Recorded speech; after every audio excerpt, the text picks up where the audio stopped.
kasi Cristel, yung hindi ko maiwasan na kagabi nga halos pinipilit ko lang matulog. Pi- Gusto ko pigilan yung luha ko pero kusa na lang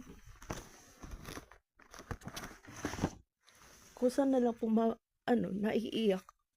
Katulad ng ganito pag nandito ako sa kwarto.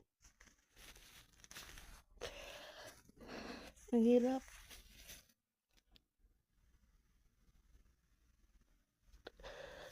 Hindi ko akalain dadanasin ng anak ko yung ganun. Naghirap kasi maging malayo. Hindi ko man ginusto to.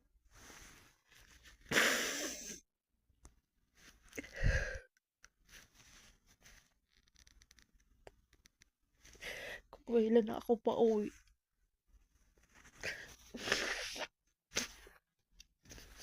Kahapon nga wala akong gana kumain. Ngayon hindi din ako nakakaramdam ng gutom.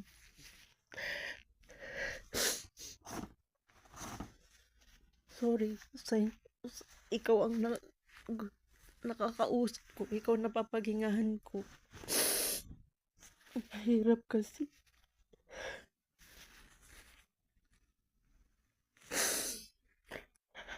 Hindi ko ano ba nagagawin.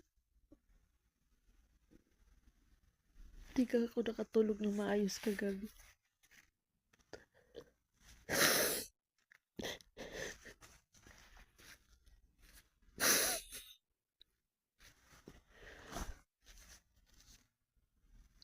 Kasi pagdating sa mga anak ko, doon ako mahina.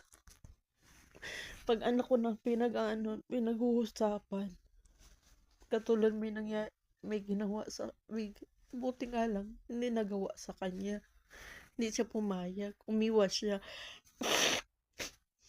Dalawang beses daw gustong gawin ng tiyuhin niya na yun. Kaya hindi na siya umuwi daw sa Pasig. Ang hirap.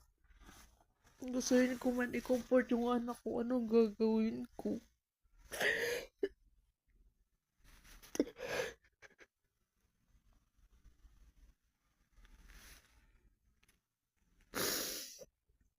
Pwede nga lang wag na ako mag-cellphone, gagawin ko.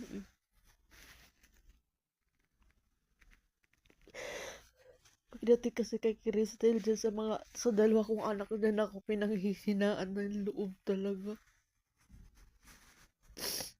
Sana ako na lang ginawa ng ganun, hindi yung anak ko